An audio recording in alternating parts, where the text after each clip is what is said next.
We welcome you to learning about conducting community health assessments with Alaska Native communities.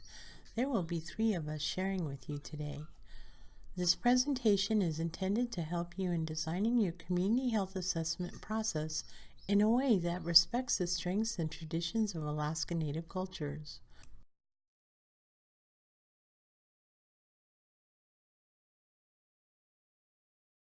Hello, Wasiati. I am Laura Rebels, a Clink Indian originally from Southeast Alaska. I was born in Mount Edgecombe, Alaska, and raised in Sitka, Juneau, and Hoonah, Alaska. My grandparents were Annie and Matt Lawrence of Hoonah, and my parents were Annabelle and Joe Rebels of Juneau. I am Kakwantan, Eagle Moeti, Wolf Clan from the Bear House. In my culture, we introduce ourselves by including who our grandparents and parents are, our clan affiliation, and where our family is from. At the Alaska Native Tribal Health Consortium, I work for the Alaska Community Health Aid Practitioner Program as a cancer education and storytelling instructor.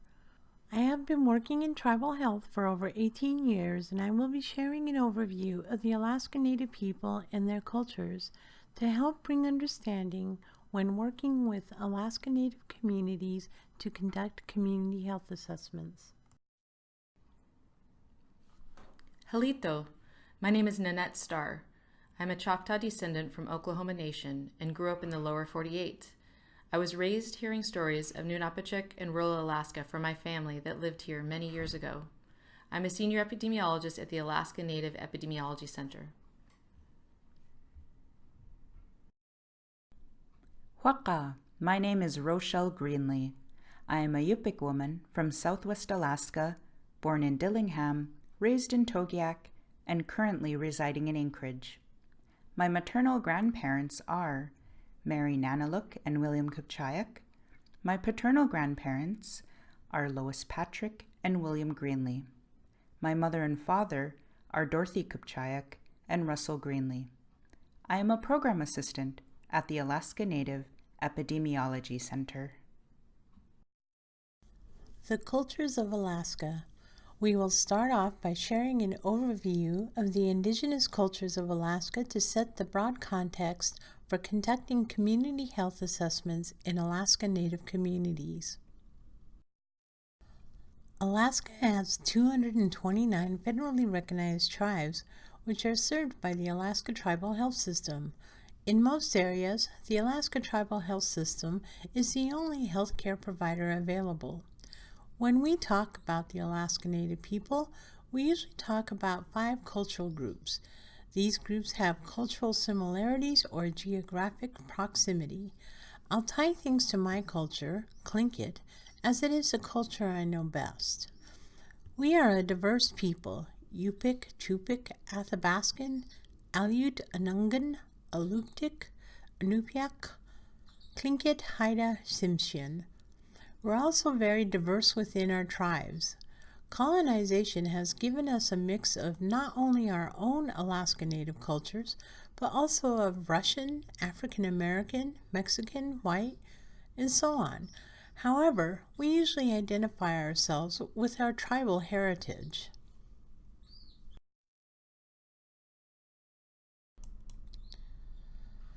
The Athabascan people traditionally lived in interior Alaska and have lived along 5 major Alaskan riverways: the Yukon, the Tanana, the Susitna, the Kuskokwim, and the Copper River. The Athabascan people call themselves Dene, or the people. In traditional and contemporary practices, as with all of our tribes in Alaska, Athabascans are taught respect for all living things. The most important part of Athabascan subsistence living is sharing.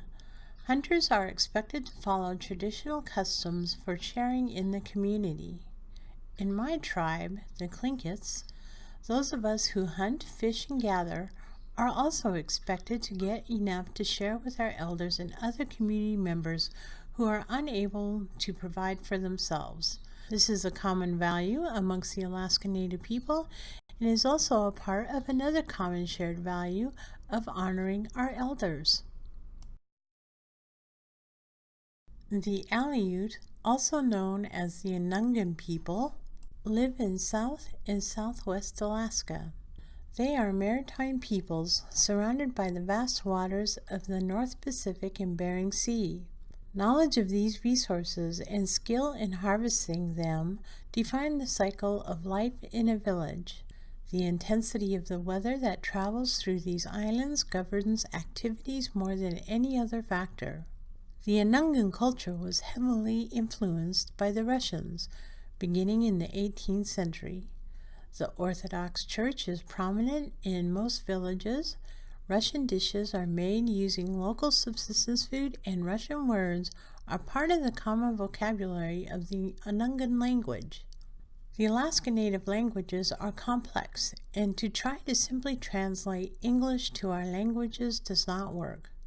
For example, when I was working with the Anungan people, the national diabetes campaign at the time was Healthy Minds, Healthy Bodies, and the diabetes funders wanted us to use this slogan in all of our materials.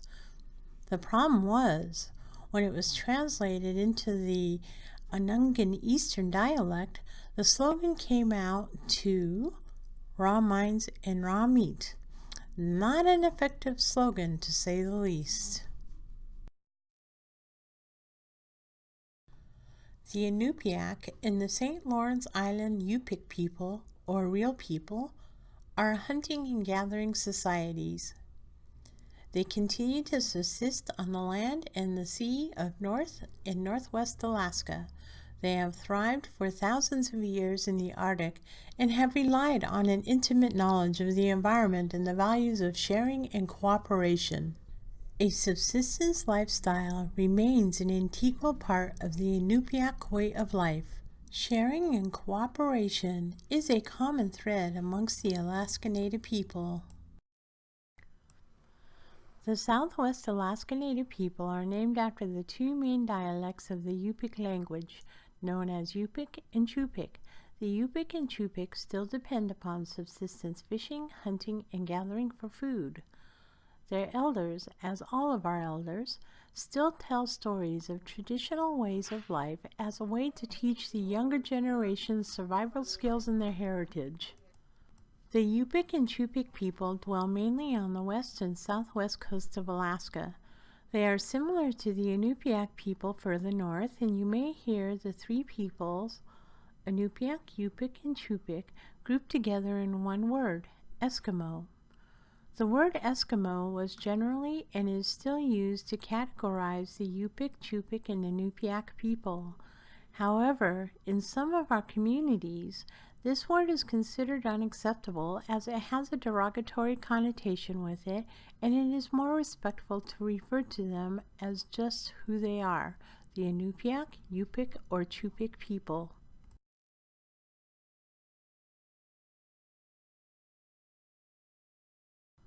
The Tlingit, Haida, and Tsimshian of southeast Alaska share a common and similar culture with important differences in languages and clan systems. The Tlingit, Haida, and Tsimshian have a complex social system consisting of moieties and clans and was a matrilineal society. All three tribes have their own dialects and it is quite guttural. I did not learn Tlingit as I was growing up. My parents were the product of when it was not okay to be an Alaska Native person, let alone speak the language. My parents did not want my sisters and I to suffer the grief as they did because of our culture, so they decided to bring us up in a more Western way of living. My grandmother, however, who passed when I was 14 years old, made sure we understood our values, our stories, our art, and some of our culture. Many times before my mom had passed, she said she was so sorry about not teaching us more about our Tlingit culture. I always assured her that she did her best given our choices at the time, and I try to teach my kids about our Tlingit culture so our family's culture will not pass with me. My story is not unusual for our people either. Colonization, aside from disease, had a big impact on our lives.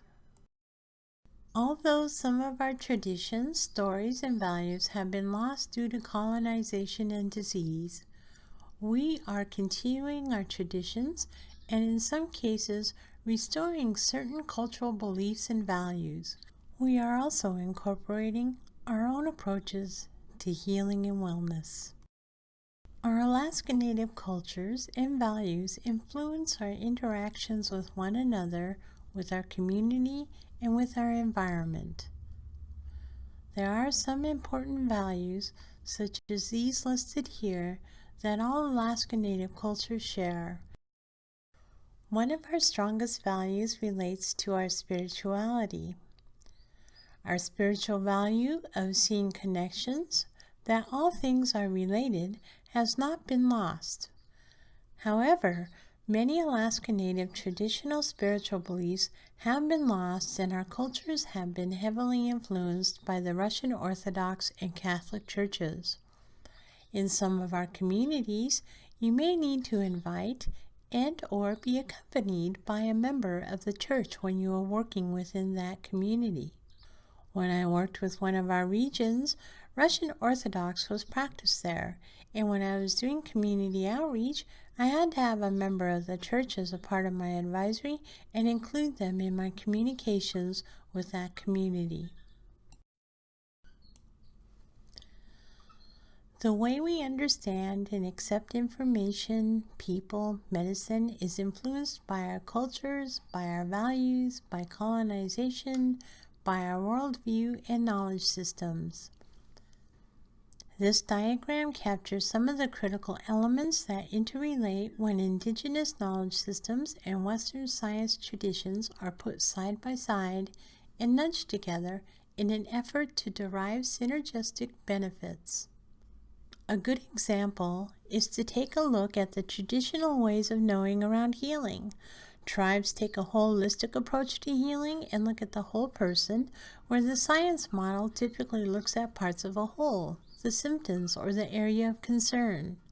However, we can come together and find common ground.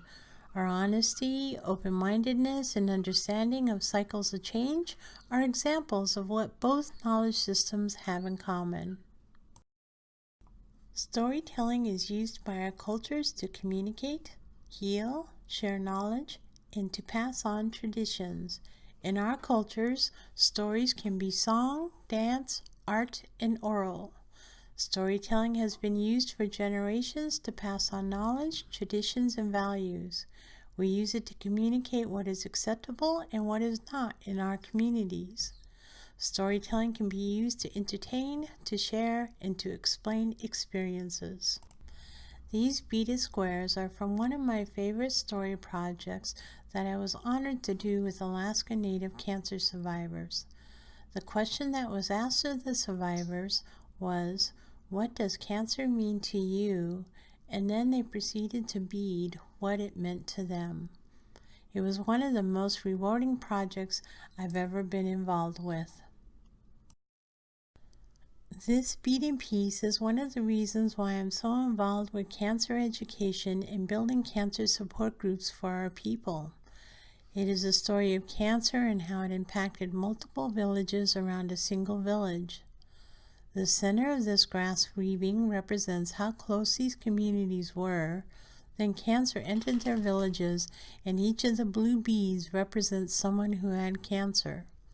The people who were once close were being driven apart by cancer, but they remained connected.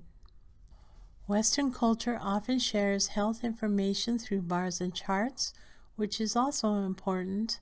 However, our people will tell a story, and it can come in many forms, such as this beaded piece, to provide a broad picture of an experience.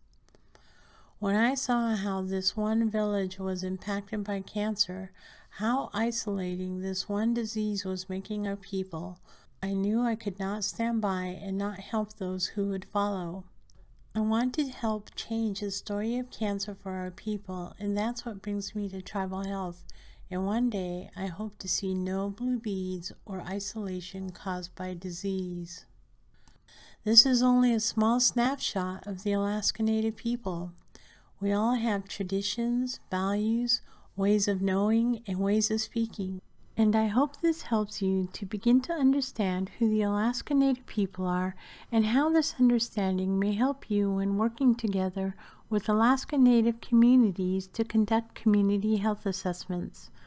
I will now turn over the presentation to Nanette Starr and Rochelle Greenlee to share about community health assessments. A community health assessment is sometimes called a needs assessment. Think of a community health assessment as a snapshot to learn more about the health of a community and get a clear picture on the strengths, challenges, and potential gaps of community health at a point in time. Knowing about a community's health can help with program planning, grant writing, resource building, and sharing. A community health assessment can help identify key health needs and issues through systematic, comprehensive data collection and analysis. In the remaining part of this presentation, we will share some basic features of community health assessments and how they can be applied across different groups of people. As Rochelle mentioned, a health assessment tells the story of the community. There are 4 key phases often used when conducting a community health assessment. Build relationships with your community by getting to know community members in new ways and establish your planning group. Plan and assess by bringing people together to learn about what health means to them and how the assessment can form a snapshot of the community. Analyze the information that has been gathered and prepare to share the results. Strategize on how to implement long and short-term goals addressing the health gaps and challenges that arose from the assessment. Let's go through these phases in more detail. Building relationships will connect you with community members. You will want to know who asked you to assist in coordinating the assessment. What is the short and long-term purpose of this assessment? Who is paying for it? Why does the community want to conduct the assessment? For example, perhaps there is a grant requirement that needs to be fulfilled, or someone in the community wants to use the assessment to identify a potential new program or health activity. It is important to make sure that you know the answers to these questions in order to understand the overall purpose and intent of the assessment request. This information will also help as you build relationships along the way.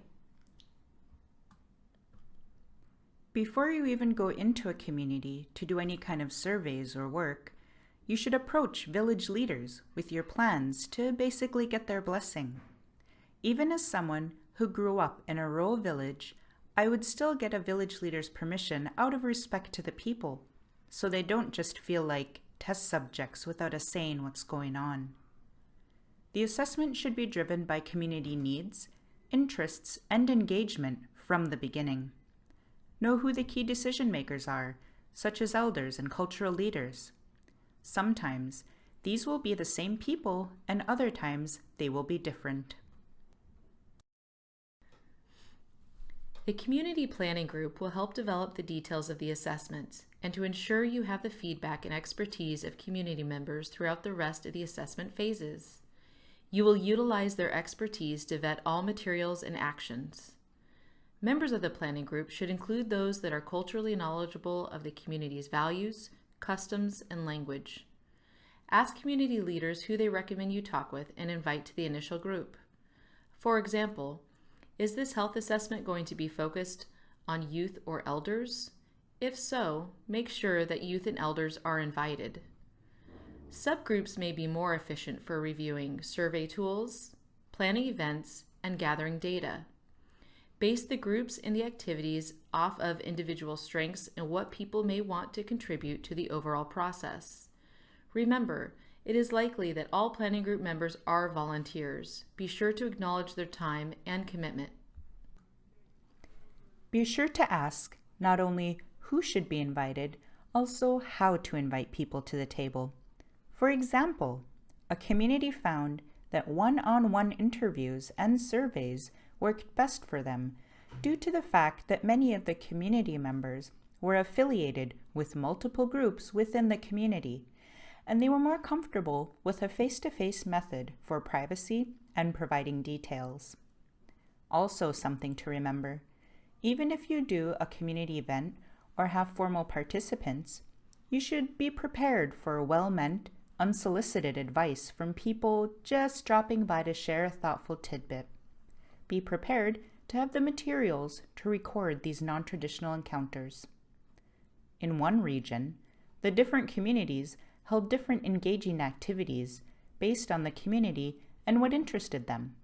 For example, health fairs, potlucks, sitting in on existing meetings, a booth at the store, post office, or school. The Plan and Assess phase will identify assessment tools. When considering assessment tools, keep in mind literacy levels, including secondary data, which is previously gathered data to provide background health information, using qualitative and quantitative information, and including open-ended and closed-ended questions that will help identify strengths and challenges. Also consider how to reach the greatest number of people with your assessment tool. For example, verbal, paper surveys, using a computer, group conversations, or one-on-one. Please note that during the planning and assessment phase, we will want to have an idea of how the findings from the assessment tool may be implemented. For assistance in finding tools or data, you may want to contact the Alaska Native Tribal Epidemiology Center. In the Analyze phase, you will summarize the strengths, challenges, emerging themes, and gaps that will be identified through the results of your assessment tools. You will synthesize your primary and secondary data. The secondary data may help provide a background for any final reports. You may share the results with different people and in multiple ways, including visual presentation and printed materials. Remember to let the community know when they may get the results. They are your top priority. After completing a community health assessment, one community said, "The community health assessment assisted us in identifying the health-related concerns and strengths of our community. While some of the findings were not surprising, the discussions and ideas that arose from the community health assessment were insightful and showed us new ways on how to proceed to reach the goals set within the action plan as well as the overall goals of the project." This project allowed for discussion to move from identification and solution-focused plans. The results of the community health assessment guided us toward 2 areas to focus on future planning: improving communication between the clinic and community, and reducing tobacco use. Those areas were explored further to create an action plan with specific goals and an implementation plan. In the Strategize phase, you will identify long and short-term goals that align with the reason the community health assessment was originally created. Use strategic planning resources to help identify these goals and build consensus. There may be many topics that become highlighted. Start with the most feasible and easy to accomplish. This will help build momentum and credibility for future activities. Sharing of all the topics from the assessment may provide an opportunity for multiple results to be addressed. For example, if your project is focused on decreasing chronic disease, you may only have immediate use for the results with this focus. However, community health assessments typically include a broad range of health data that include education, outreach, and behavioral health. Identify other champions in the community that may benefit from the results of this other data. To assist you with strategizing, you may use other tools, such as a community health improvement plan or health impact assessment. These can help guide you through the next steps of turning your community health assessment into action. One community ended up with several different findings after conducting their assessment. Community members identified heart disease, diabetes, and other long-term conditions as top issues with high impact on their quality of life. Remember to circle back around to those that shared interest in certain topics or needs of the community. Be sure to share with all the people that helped you get this far, like tribal councils, planning groups, and community groups. In review, there are many types of community health assessments. Most of them include primary phases we covered in this presentation. These were: build relationships by getting to know community members and forming your planning group. You will plan and assess by determining the best outreach techniques, the types of questions, the type of assessment tool you will use, and vet all information. You will then analyze all the primary and secondary data, identify themes as well as strengths and challenges, write up reports, distribute, and share results. Lastly, you will strategize based on the purpose of the community health assessment and the results, and develop long and short-term goals for implementation. For more information on implementing the results of your community health assessment, please contact the Epicenter for resources and ideas.